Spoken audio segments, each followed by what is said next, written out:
This is my friend Byron. Byron has done jiu-jitsu for a long time, but he took a break and decided to have a little roll with me.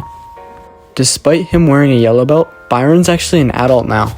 I quickly chose to sit down and show him my little Pokemon trainer strength. I have a sleeve and a pant leg control, and I quickly switch it to the ankle to try to go for a sweep. Byron was super smart to post out, but he knew that I love doing triangles, so I had to try and hit a triangle. You couldn't see, but I pull Byron's arm across and I grab a collar to break down his posture so I make that triangle possible. This is where you can use that detail to hide the shoulder and grab his leg. So this makes it really hard for Byron to even do anything, so I just got the tap with the triangle.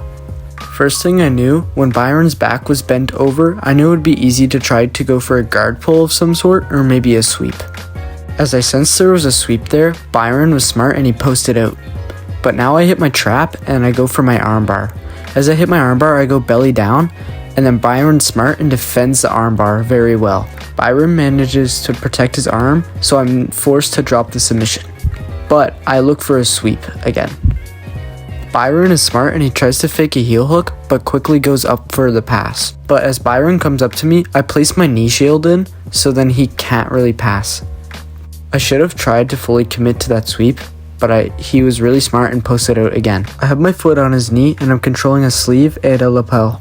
We do manage to go to frame, but I quickly cinch up a triangle and then I go belly down to get the finish. Armbars and triangles flow so well together because you can always fake one or the other and still get the tap. Like I said earlier, I went belly down and I got the finish. Byron has always been one of my favorite people to roll with, not only because he's super chill, it's because he's super technical and he's super smart.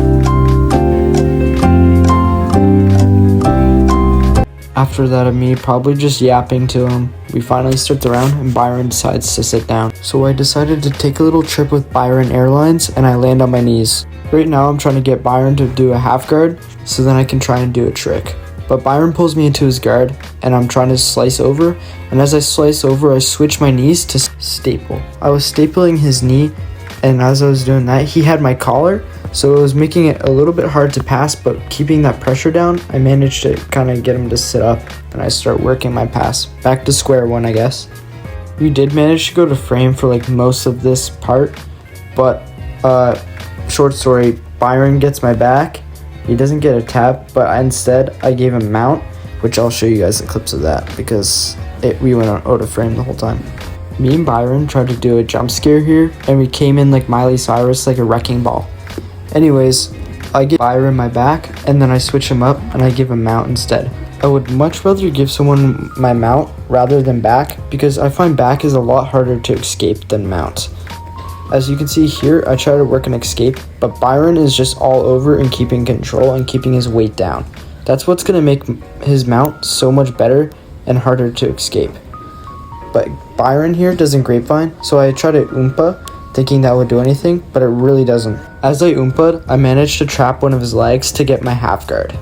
I love using half guard because I find it's really good, but then the buzzer rings and that was a really great roll. Thank you to Byron for letting me record this. I had a lot of fun and I hope there's more to come.